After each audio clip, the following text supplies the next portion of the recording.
ప్రాజెక్టులు అడ్డుకుంటే రెడ్ బుక్లోకి పేరంట. ఈయనెవరండి అసలు? రెడ్ బుక్ ఏంటి, ఆ పేరేంది?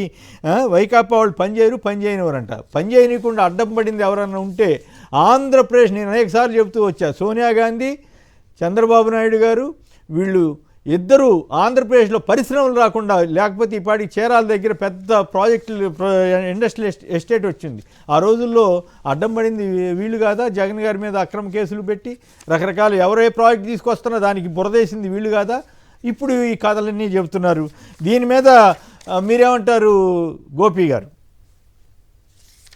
సార్, రాష్ట్రంలో రెడ్ బుక్ పాలన మాత్రం చాలా ఒకసారి ఒక వీడియో చూద్దాం, మర్చిపోయాను. ఒక చిన్న వీడియో చూస్తే మీకు క్లారిటీ ఉంటుంది. అదే రిలయన్స్ అంబానీ వచ్చిన వీడియో ఆ రోజుల్లో. అది రిలయన్స్ అంబానీ ఆ రోజు వచ్చి సర్టిఫికేట్ ఇచ్చింది. బహుశా లోకేష్ గారికి అవేమీ చూడాల్సిన అవసరం లేదు, ఆయనకి బురదేయటమే కార్యక్రమంగా ఉంది కాబట్టి ఇప్పటికి కూడా. ఇప్పుడు మాట్లాడండి గోపి గారు. ఇప్పుడు మీరు చెప్పినట్టు గ్రీన్ కో వచ్చినప్పుడు చాలా అపహాస్యం చేశారు. లోకేషే గ్రీన్ కో కోసం జగన్మోహన్ రెడ్డి గారు దావోస్ వెళ్ళి ఒప్పందం చేసుకొచ్చారు, ఇక్కడ చేసుకోకూడదా, అది దానికోసం అక్కడికి పోవాలంటూ అపహాస్యంగా మాట్లాడారు. మరి అదే గ్రీన్ కో అద్భుతంగా పనిచేస్తుంది, అద్భుతంగా ఉంది అని చెప్పేసి ఉప ముఖ్యమంత్రి పవన్ కళ్యాణ్ సర్టిఫికేట్ ఇచ్చారు. సో ఇవన్నీ కూడా కాదు. దాంతోపాటు ఆ పార్టీ, ఆ సంస్థ అధినేతల్లో ఒకరైన సునీల్ గారిని నేను మొన్న P4 దాంట్లో పక్కన కూర్చోబెట్టుకున్నారు కదా ఆయన, వైసీపీ వాడైనా కూడా. వైసీపీ వాళ్ళు ఎవరిని దగ్గర రానివద్దంటారు, మరి ఆయన మాత్రం దగ్గర పెట్టి కూర్చున్నారు. అదంతా అవకాశవాదంలే. కానీ అయితే ఈ పరిశ్రమలు చాలా వచ్చాయండి. అంబానీ వచ్చారు, అదానీ వచ్చారు. గత 5 ఏళ్లలో అనేక చోట్ల కొప్పర్తి ఇండస్ట్రియల్ ఎస్టేట్ చాలా అద్భుతంగా వచ్చింది. తర్వాత కాకినాడలో పరిశ్రమలు వచ్చాయి. ఇవన్నీ కూడా కాకినాడ గుర్తుకొచ్చింది. అది అక్కడ తుని దగ్గర ఫార్మా హబ్కి కేంద్రం నుంచి తీసుకొస్తే రాష్ట్ర ప్రభుత్వం, జగన్ గారి ప్రభుత్వం అక్కర్లేదని రాసింది ఎవరు? తెలుగుదేశం వాళ్ళు. మరి ప్రాజెక్టులకి అడ్డం పడితే రెడ్ బుక్ అంటాడు ఇప్పుడు ఈయన. అసలు చంద్రబాబు గారు సీఎమ్మా, ఈయన సీఎమ్మా? ఈ పోలీసులు ఏంటి ఇట్లా పచ్చ చొక్కాలు వేసుకున్నారని డైరెక్ట్గా ఆ పరిస్థితికి ఎందుకు వచ్చింది రాష్ట్రం? ఏమవుతుంది అసలు? సీఎం ఎవరు? ఆంధ్రప్రదేశ్ సంబంధించి డిఫాక్టో సీఎం లోకేష్ అండి. లోకేష్ ఏం చెప్తే అది నడుస్తుంది. పోలీసులు కానీ, అధికారులు కానీ, ఐఏఎస్ ఐపీఎస్ అధికారులు కానీ మొత్తం కూడా లోకేష్ చెప్పే మాటలు మాత్రమే ఫాలో అవుతున్నారు. లోకేష్ రెడ్ బుక్ లో ఏ పేర్లు ఉంటే ఆ పేర్లకి ఇంటూ మార్కు పెడుతున్నారు. మిగిలిన వాళ్ళపై కేసులు పెడుతున్నారు, వాళ్ళని అరెస్ట్ చేసే ప్రయత్నాలు చేస్తున్నారు. ఇవన్నీ జరుగుతున్నాయి. ఆంధ్రప్రదేశ్ లో ఖచ్చితంగా లోకేషే ఇప్పుడు డిఫాక్టో సీఎం. ఆయన నిర్ణయాలే జరుగుతూ ఉన్నాయి. సో యువరాజులాగా బాగా ఎంజాయ్ చేస్తున్నారు అనమాట.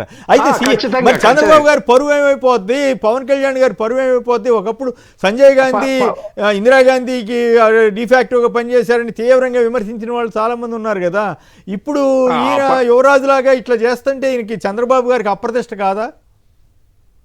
ఇందిరాగాంధీ గారికి ఉండే ఏకైక అప్రతిష్ట ఏదన్నా ఉంది అంటే అది ఖచ్చితంగా సంజయ్ గాంధీ అండి. అట్లాగే ఇప్పుడు ఆంధ్రప్రదేశ్ లో ఒక సంజయ్ గాంధీ లాగా లోకేష్ పనిచేస్తున్నాడు.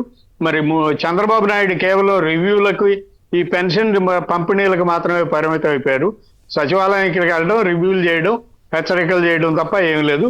మిగిలిన పరిపాలన అంతా కూడా లోకేషే చేస్తున్నారు. పవన్ కళ్యాణ్ కూడా చాలా తగ్గిపోయింది.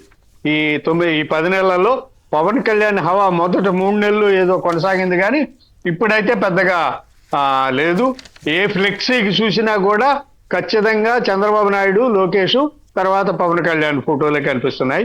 నెంబర్ 2 లోకేష్ పాలనే నడుస్తుంది.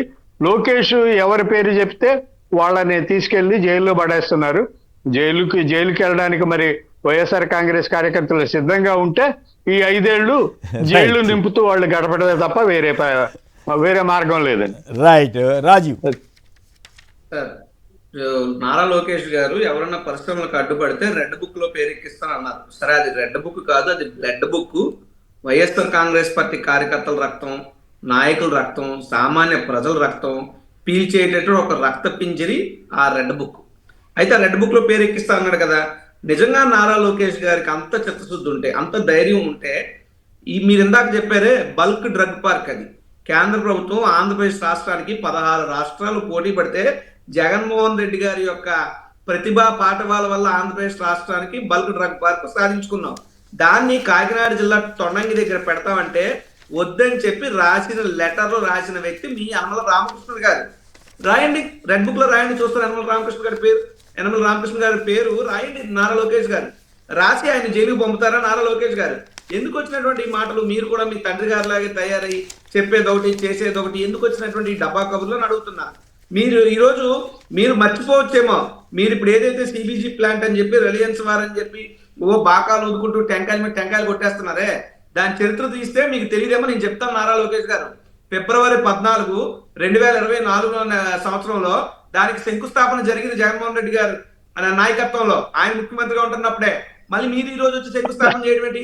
సుమారు 8 ప్లాంట్లకి 8 సిబిజీ ప్లాంట్స్ కి సంబంధించిన నిర్మాణం 302 ఎకరాల్లో 1920 కోట్ల పెట్టుబడితో రిలయన్స్ వారు ఆంధ్రప్రదేశ్ రాష్ట్రానికి వచ్చారు. ఆంధ్రప్రదేశ్ రాష్ట్రానికి జగన్మోహన్ రెడ్డి గారి నాయకత్వంలో గ్లోబల్ ఇన్వెస్టర్స్ సమిట్ పెట్టినప్పుడు అంబానీ గారు కానీ, అదానీ గారు కానీ, జిందాల్ స్టీల్స్ కానీ, లేదు అంటే భజంకర్లు కానీ, బంగారు కానీ, వీళ్ళందరూ కూడా అనేక కంపెనీలు వచ్చి ఎంతో ఎంఓయూలు చేసుకుని అనేక పెట్టుబడులు ఆంధ్రప్రదేశ్ రాష్ట్రానికి వచ్చాయి. అయితే ఈ రోజు మీరు చూస్తే bulk drug park Jaganmohan Reddy గారు తెచ్చారు, దానికి మీరు బాకాలు ఊదుకుంటారు మేము తెచ్చామని. హైడ్రోజన్ ఆపు జగన్ గారు తెచ్చారు, అది మీ ఖాతాలోనే వేసుకుంటారు. టీసీఎస్ వస్తుందంటే దానికి కారణం జగన్మోహన్ రెడ్డి గారు. ఇన్ఫోసిస్ వచ్చిందంటే దానికి కారణం జగన్మోహన్ రెడ్డి గారు. యోకోహామా టైర్స్ వచ్చిందంటే దానికి కారణం జగన్మోహన్ రెడ్డి గారు. ఇవన్నీ మీ ఖాతాలోనే వేసుకుంటారు.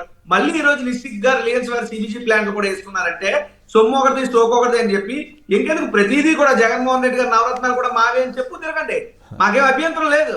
మీరు అంత నిస్సిగ్గుగా, అంత మొహమాటం లేకుండా ప్రజలు ఏమనుకుంటారని ఆలోచించకుండా మీరు ఇంత నిస్సిగ్గుమైనటువంటి ప్రచారం యావో మీకు ఉన్నప్పుడు చేసుకోండి. ఆరోగ్యశ్రీ తెచ్చింది మీరేం చెప్పుకోండి, ఫీజు ఇన్వెస్ట్మెంట్ తెచ్చింది మీరేం చెప్పుకోండి. అసలు జగన్మోహన్ రెడ్డి గారి పాలన, వైఎస్ రాజశేఖర రెడ్డి గారి పాలన అంత గొప్పగా, అంత మా నాన్న చెప్పాడు, మా నాన్న చెప్పట్టు చేసినాను కూడా నిశ్చితంగా చెప్పుకోండి. ఆ స్థాయికి మీరు దిగజారిపోతున్నారు. ఎందుకంటారు? మీకు అధికారం ఇచ్చారు, సరే మాకన్నా బాగా చేస్తారని నమ్మారో, లేకపోతే ఈవీఎంల మయమో, లేకపోతే మీ దొంగ హామీలు నమ్మడం వల్ల మీకు అవకాశం వచ్చింది. ఈ వచ్చినప్పుడు రెడ్ బుక్, బ్లడ్ బుక్, బుక్లు కూడా ఎందుకు? రాజ్యాంగం అనే బుక్ అమలు చేయండి. రాజ్యాంగం అనేటువంటి బుక్ ఉంది నారా లోకేష్ గారు, మీకు తెలియకపోతే మీ అడ్రస్ కి నేను రాజ్యాంగం అనే బుక్ పంపుతాను, దాన్ని చదవండి. దాన్ని అమలు చేయండి. కాదు అంటే మొత్తం చంద్రబాబు గారికి వాళ్ళకి కూడా అప్రతిష్ట వచ్చేలాగా ఈయనే సీఎం లాగా వ్యవహరిస్తున్నాడనే విమర్శ ఇప్పుడు గోపి గారు కూడా చేస్తున్నారు కదా సార్. చంద్రబాబు నాయుడు గారికి అప్రతిష్ట వస్తుందా రాదా అని పక్కన పెడితే, అతను గతంలో కూడా వెన్నుపోటాను, లేదంటే అనేక చంద్రబాబు నాయుడు గారు అనగానే గుర్తొచ్చే నెగిటివ్ పాయింట్స్ చాలా ఉన్నాయి. ఇక్కడ పవన్ కళ్యాణ్ గారి గురించి కూడా ఆలోచించాలా. పవన్ కళ్యాణ్ గారికి ఏమైనా ఉందా లేదా నాకు ఆ డౌట్ వస్తుంది. ఆయన మాట్లాడారు డిప్యూటీ సీఎం.